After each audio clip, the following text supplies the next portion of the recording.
আসসালামু আলাইকুম, কেমন আছেন সবাই? আশা করি অবশ্যই ভালো আছেন। তো আজকে আমরা বাংলাদেশের শেয়ার বাজার রিলেটেড পাঁচটা গুরুত্বপূর্ণ বিষয় আপনাদের সামনে তুলে ধরবো। যারাই শেয়ার বাজারে নতুন আসতে চাচ্ছেন, কোনো কিছুই জানেন না, আশা করি যে এই পাঁচটা জিনিস যদি আপনি বিবেচনায় নেন, পাঁচটা জিনিস যদি বুঝতে পারেন, আপনি অনেক কিছুই জানতে পারবেন, বুঝতে পারবেন। আর পাশাপাশি 15 তারিখ থেকে আমাদের শেয়ার বাজার রিলেটেড একটা কোর্স অনুষ্ঠিত হচ্ছে, কোর্স নাম্বার 3। চাইলে আপনারা সেটাতে অংশগ্রহণ করতে পারেন। তো শেয়ার বাজারে এক নাম্বার যে জিনিসটা মনে রাখবেন, বর্তমান বাংলাদেশের শেয়ার বাজার যে অবস্থায় আছে বা গত কয়েক বছর যাবত যে অবস্থায় ছিল, এইটাকে অ্যাক্টিভ ইনকামের সোর্স মনে করা যাবে না। মানে আপনি আপনার ব্যবসা, আপনার যে কোনো কাজ, আপনার চাকরি ছেড়ে দিয়ে শেয়ার বাজারে চলে আসবেন, বাংলাদেশের শেয়ার বাজার এখনো সেই অবস্থায় পৌঁছায়নি। তাইলে এক নাম্বার সতর্কতা হচ্ছে, বাংলাদেশের শেয়ার বাজারে আপনি অ্যাক্টিভলি যদি থাকেন, আপনার ঘুম আসবে না, টেনশন হবে, দাম কমবে, আপনি মিছিলে যাবেন, মিটিংয়ে যাবেন, জীবনও শেষ, ফ্যামিলিও শেষ, ক্যারিয়ারও শেষ। তো এর জন্য আপনি যেই পেশায় আছেন, যেই চাকরিতে আছেন, যেই ব্যবসায় আছেন, অ্যাক্টিভ সেটা করতে থাকেন। এখনো শেয়ার বাজার নতুনদের জন্য অ্যাক্টিভ উপার্জনের মাধ্যম না, এটা এক নাম্বার মাথায় রাখবেন। এই জন্য চাকরিটা ভালো করে করেন, ব্যবসাটা, নিজের ছোটখাটো ব্যবসাটা ভালো করে করেন, টাকা পয়সা আয় করেন। দুই নাম্বার হচ্ছে, শেয়ার বাজারে আপনি পেসিভলিও যখন আসবেন, আপনি যখন দীর্ঘমেয়াদে একটা যে কোনো কোম্পানির একটা শেয়ার কিনবেন, দিন শেষে আপনাকে মনে রাখতে হবে যে এই কোম্পানিটা বছর শেষে আসলে লাভ করতেছে কিনা। বাংলাদেশে দেখবেন যে সব জিনিসের দাম বাড়ে, সব কোম্পানি সেল বাড়ায়, কিন্তু বছর শেষে 10% কোম্পানি ছাড়া 90% কোম্পানি দেখায় যে আমার লস, আমার কোনো লাভ নেই। এখান থেকে সাধারণ মানুষের মনে প্রশ্ন জাগে, কোম্পানিগুলো চলে কিভাবে? কারো বেতন কমে না, মার্সিডিজ গাড়ি নিয়ে ঘুরতেছে, 5 স্টার হোটেলের মতো করে তাদের বিল্ডিংটা, অফিসটা রেখেছে। মূলত এইটা বুঝতে গেলে আপনাকে কোম্পানি বুঝতে হবে। নর্মালি যেটা হয়, আপনি স্বাভাবিক ব্যক্তিও যখন একটা পাবলিক লিমিটেড বা প্রাইভেট লিমিটেড কোম্পানি শুরু করবেন, ওই কোম্পানিটা একটা লিগ্যাল এন্টিটি, মানে আপনার মতোই সে সব কিছু করতে পারে। এই জন্য আপনি ওই কোম্পানিতে টাকা দেন, আবার নিজে আপনি কি হয়ে যান, ওই কোম্পানিরই আপনি এমডি হয়ে যান, চেয়ারম্যান হয়ে যান, সিইও হয়ে যান। আপনার বেতন কিন্তু ঠিক থাকে, কোম্পানির টাকা দিয়েই আপনি গাড়ি কিনেন, বাড়ি করেন, সবকিছু কোম্পানির টাকা দিয়ে। কিন্তু বছর শেষে আপনি হিসাব করে দেখান, আপনার যাবতীয় কস্ট হিসাব করে দেখান যে আপনার লাভ কম, অথবা লাভ হয় নাই, অথবা 2%, 5%, যেটা আমাদের দ্রব্যমূল্যের ঊর্ধ্বগতিতে বিট করে না। বাংলাদেশের শেয়ার বাজারে আপনি একটা জিনিস মনে রাখবেন, যে শেয়ার বাজারে আপনি কতটুকু টাকা ইনকাম করতে পারেন দীর্ঘমেয়াদে। দেখেন, অন অ্যাভারেজ যে বর্তমানে বাংলাদেশে ব্যাংকের সুদের হার 10-এর উপরে, 11-র নিচে, বলতে পারি 10.5। সঞ্চয়পত্র আমরা বলতে পারি 12-র একটু কমে, আর প্রবাসী বন্ডটা 12%। তাহলে অন অ্যাভারেজে যেখানে নিরাপদ, কোনো টেনশন নাই, সেখানে আপনি 12% পাচ্ছেন। আর সামান্য একটু যদি আপনি রিস্ক নিয়ে ডিবেঞ্চার ক্রয় করেন, জিরো কুপন ক্রয় করেন, সেক্ষেত্রে হয়তো বিভিন্ন কোম্পানি আপনাকে 15% বা 14%ও দিতে পারে। তাহলে আপনি শেয়ার বাজার থেকে দীর্ঘমেয়াদে, লং টার্মে, 15-20 বছরে কত পার্সেন্ট রিটার্ন আশা করেন? 30%, 50%? দীর্ঘমেয়াদে সম্ভব না। তো এই জন্য আপনাকে বুঝতে হবে, ইন্টারন্যাশনাল নিয়ম হচ্ছে অ্যাটলিস্ট যাতে কোম্পানিটা 15% করে লাভ করে। এটাকে বলে যে ROE, রিটার্ন অন ইকুইটি। মানে ওই কোম্পানিটাতে ওই যে শেয়ার হোল্ডার যারা টাকাটা লাগাইছে, ওদের বছর শেষে যাতে অ্যাটলিস্ট যাবতীয় খরচ বাদ দিয়ে 1 লক্ষ টাকায় 15,000 টাকা লাভ হয়। আর যদি 15% করে কোম্পানিটা গ্রো করতে পারে, তাহলে ওই কোম্পানি আপনার জন্য পারফেক্ট। কিন্তু দুঃখের বিষয় হচ্ছে, বাংলাদেশে এতগুলা যে কোম্পানি আছে, 497টা, আপনি যদি স্ক্যানারে সার্চ দেন, দেখবেন যে আপনি 10টার বেশি কোম্পানি কিন্তু পাবেন না। তাহলে 10টার বেশি আমরা কোম্পানি পাবো না। তো এটা আমাদের মতো করে আমাদেরকে অ্যাডজাস্ট করে নিতে হবে। অ্যাটলিস্ট 13%, 14% আছে, ওই কোম্পানিগুলো আমাকে নিতে হবে।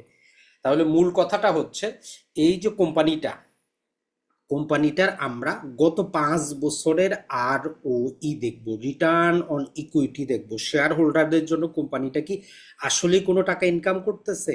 যদি দেখি 5%, 6%, দ্রব্যমূল্যের ঊর্ধ্বগতি হচ্ছে 8.5%, তো যে ক্ষেত্রে কোম্পানিও উপার্জন করতে পারতেছে না, সে শেয়ার হোল্ডারকে কি দিবে? তো ওই জন্য ওই সমস্ত কোম্পানি ক্রয় করা যাবে না, এইটা কিন্তু মনে রাখবেন।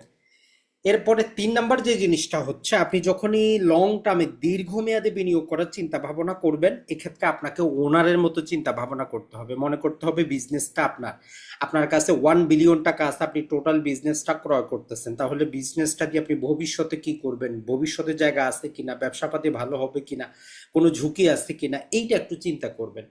যখন আপনি দেখবেন যে না এই সেক্টরটা ভালো করবে, আমি এটাতে বিনিয়োগ করব, তখন আপনি কোম্পানির কিছু শেয়ার কিনেন, কোনো সমস্যা নেই। এখন এই কোম্পানির যাচাইয়ের ক্ষেত্রে আপনি বিভিন্ন প্রকার নিউজ পাবেন, দেখবেন যে আজকে এই ক্যাটাগরি শেয়ার জেড ক্যাটাগরিতে চলে গেছে, বি ক্যাটাগরি শেয়ার জেড ক্যাটাগরিতে চলে গেছে। তো এই জন্য কিছু জেনে শুনে যদি আপনি অ্যাটলিস্ট, যেটাকে আমরা বলি যে সামান্য জ্ঞান, সামান্য জ্ঞানটা যদি আপনার থাকে, আপনি 1 মাস যদি এগুলা নিয়ে একটু পড়াশোনা করেন, আপনি বুঝতে পারবেন যে কোন কোম্পানিটাতে আপনার বিনিয়োগ করা ভালো। আর একান্তই বাই চান্স যদি কোনো কারণবশত কোনো কোম্পানির প্রকৃত অর্থেই যেগুলা ভালো কোম্পানির সমস্যা হয়, আপনি তখন ওই শেয়ারটা বিক্রি করে বের হয়ে যাইতে পারেন। এটা কিন্তু মনে রাখবেন। আর আপনি যদি দীর্ঘমেয়াদে সফল কাম হইতে চান, একটা জিনিস মনে রাখবেন, যেই কোম্পানিটা আজকে ভালো, ওই কোম্পানিটা সবাই বুঝে, ওই কোম্পানিটাতে সবাই বিনিয়োগ করে, ওই কোম্পানিটা মার্কেটে কিন্তু দামি, মার্কেটে আপনি কম দামে ওই কোম্পানিটা পাবেন না। তাহলে আপনাকে যে কাজটা করতে হবে সেটা হচ্ছে আগামী 5 বছরে একটা কোম্পানি ব্যবসা করে কত টাকা ইনকাম করবে। কোম্পানি ইনকাম করলে আপনাকে সে ডিভিডেন্ড দিবে, আপনার মতো আরো 10 জন যখন জানবে এই কোম্পানি ভালো করতেছে, তারাও কিনবে, শেয়ারেরও দাম বাড়বে। মূল কাহিনী হচ্ছে এটা। যেমন ধরেন যে একটা সোজা পাকা রাস্তা চলে গেছে, আপনি একক একটা দোকান দিলেন, তো সেখানে অতটা লোক হয় না, আশেপাশে আপনার দোকানটা ধীরে ধীরে চলতেছে দেখে রহিম সাহেব, করিম সাহেব সবাই মিলে আরো দোকান দিতে দিতে ওইটা একটা বাজার হয়ে গেল। তখন যদি ওই জমিটা, টোটাল জমিটার মালিক যদি আপনি হইতেন, আপনি কত কোটি টাকা বিক্রি করতে পারতেন। সেম শেয়ার বাজারে হচ্ছে এরকম। আপনি আজকের বাজার না দেখে আপনাকে চিন্তা করতে হবে, ভিশনটা থাকবে আগামী 10 বছরে আমার যে কোম্পানিটাতে আমি বিনিয়োগ করতেছি, এরা কত টাকা ইনকাম করতে পারবে, এদের আর ও ই, মানে সব খরচ বাদ দিয়ে এরা বছরে কি অ্যাটলিস্ট 13, 14, 15% লাভ করতে পারবে কিনা। যদি কনফিডেন্ট আপনার থাকে, যদি আপনি দেখেন যে তারা করতেছে, তাহলে আপনি ধীরে ধীরে ওই কোম্পানিতে শেয়ারগুলো বাড়াইতে থাকবেন। শেয়ার বাজারে দেখেন 10টা, 20টা, 30টা কোম্পানির দরকার হয় না। আপনি যদি জেনে শুনে ক্যালকুলেটিভ রিস্ক নিয়ে বেশি থেকে বেশি 4টা, 5টা, ম্যাক্সিমাম হইলে 7টা কোম্পানিতে বিনিয়োগ করলে আপনার জন্য ফাটাফাটি, আর কিন্তু কিছু দরকার নাই। যেমন আপনি 70 লক্ষ টাকা বিনিয়োগ করবেন, আপনার প্রাথমিক নলেজে যাচাই বাছাই করে 7টা কোম্পানিতে আপনি 10 লাখ করে 70 লাখ বিনিয়োগ করে দেন। তবে যেটা বললাম, অ্যাক্টিভ উপার্জনের আশা করবেন না।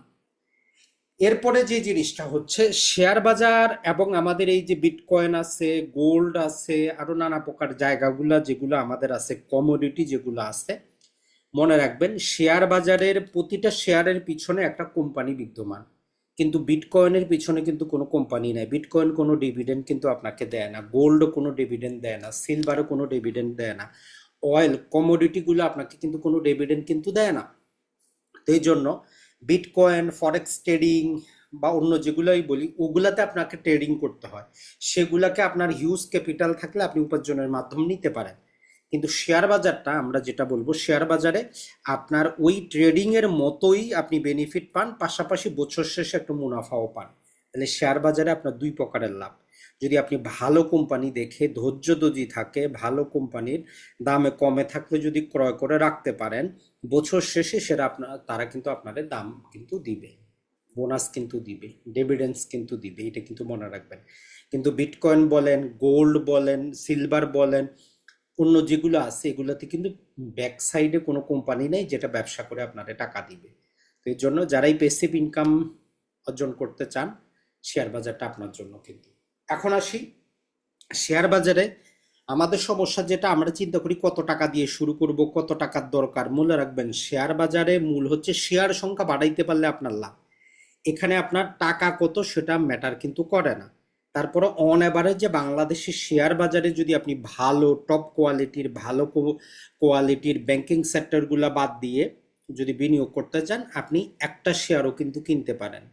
আপনি প্রতিদিন একটা, প্রতি সপ্তাহে 10টা, প্রতি মাসে 30টা, এভাবেও শেয়ার কিনতে পারেন, আপনাকে কোনো বাধা দেয় নাই।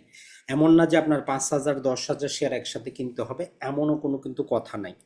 তার মানে আপনি যে পেশায় আছেন, আপনি যে চাকরিতে আছেন, সেইটাই আপনি কন্টিনিউ করেন। আপনি প্রতি মাসে 1,000 টাকার করে শেয়ার কিনেন, প্রতি সপ্তাহে কিনেন, টাকা বেশি থাকলে 1,00,000 টাকার করে কিনেন। আপনার ছেলের জন্য, মেয়ের জন্য যে ডিপিএস করতেছেন, এডুকেশন বীমা করতেছেন, বিবাহ শাদীর জন্য টাকা জমা করতেছেন, সেটা ভালো কোম্পানিতে আপনি এখানে রাখেন, এটা আপনাকে বেনিফিট কিন্তু দিবে। তাহলে আমরা যেই 5টা জিনিস আপনাদেরকে বললাম, এই 5টা সম্পর্কে আপনার একটু স্বচ্ছ যদি ধারণা থাকে, এই ধারণাগুলোকে আরো একটু আমরা মজবুত করার জন্য আমাদের কোর্সটা, তো কোর্সটার আউটলাইনটা আমরা একটু দেখিয়ে দেই যে কত টাকার কোর্স, কি কি থাকছে। যারা এই অংশগ্রহণ করতে চান অবশ্যই আমাদের হোয়াটসঅ্যাপ নাম্বারে মেসেজ দিবেন, আমরা ট্রাই করব আপনাদের জয়েন করে নেওয়ার জন্য। তো আমাদের 3,500 টাকার কোর্স, আপনি 2,500 টাকা অ্যাডমিশন নিতে পারবেন।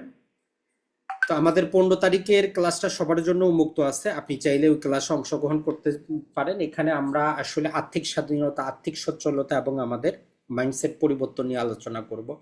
এটা ছাড়া বিনিয়োগের মৌলিক বিষয়, বিনিয়োগের বিভিন্ন সেক্টর, শেয়ার বাজারে কিভাবে আমরা ভাগ্যটা পরিবর্তন করতে পারি, শেয়ার বাজার রিলেটেড আইন, ফান্ডামেন্টাল অ্যানালাইসিস, টেকনিক্যাল অ্যানালাইসিস এবং হচ্ছে অ্যানুয়াল রিপোর্ট। এই মূলত আমাদের টোটাল 8টার মতো ক্লাস থাকবে, রাত 9টায় ক্লাসগুলো হবে। তো আমাদের যে নাম্বারটা দেওয়া আছে 013189711982, এই নাম্বারে আপনারা হোয়াটসঅ্যাপে যোগাযোগ করতে পারেন। তাহলে আমরা যে 5টা কথা বলতেছিলাম, বাংলাদেশের শেয়ার বাজারকে আপনি যদি নতুন হন, আপনার যদি টাকা পয়সা কম থাকে, 1-2 লাখ 10 লাখ টাকা দিয়ে অ্যাক্টিভ ইনকামের সোর্স হিসাবে নেবেন না। আপনি প্রতারিত হবেন, মানসিকভাবে ভেঙে পড়বেন। আপনি এটাকে প্যাসিভ ইনকামের সোর্স হিসাবে নেন। 2 নম্বর যে জিনিসটা আমরা বললাম, যেই কোম্পানিটা আপনি সিলেক্ট করবেন, যাচাই বাছাই করবেন, বা যেই ব্যবসাটা আপনি করবেন, আপনি চিন্তা করবেন যে সঞ্চয়পত্র, প্রবাসী বন্ড বা অন্য ডিবেঞ্চারগুলোও তো আমারে 10, 11, 12% কোনো প্রকার ঝুঁকি নেওয়া ছাড়াই দিচ্ছে। তাইলে ওই কোম্পানি যেটাতে আপনি বিনিয়োগ করতেছেন, কোম্পানিটা নিজে ব্যবসা করে কি আসলে 13, 14, 15% ইনকাম করতে পারতেছে কিনা? যদি না পারে তাহলে ওই কোম্পানিতে আমরা যাব না। প্রয়োজনে আমরা এই যে 400, 500, 600 কোম্পানি থেকে বাছাই করে 10টা কোম্পানিতে চলে আসব।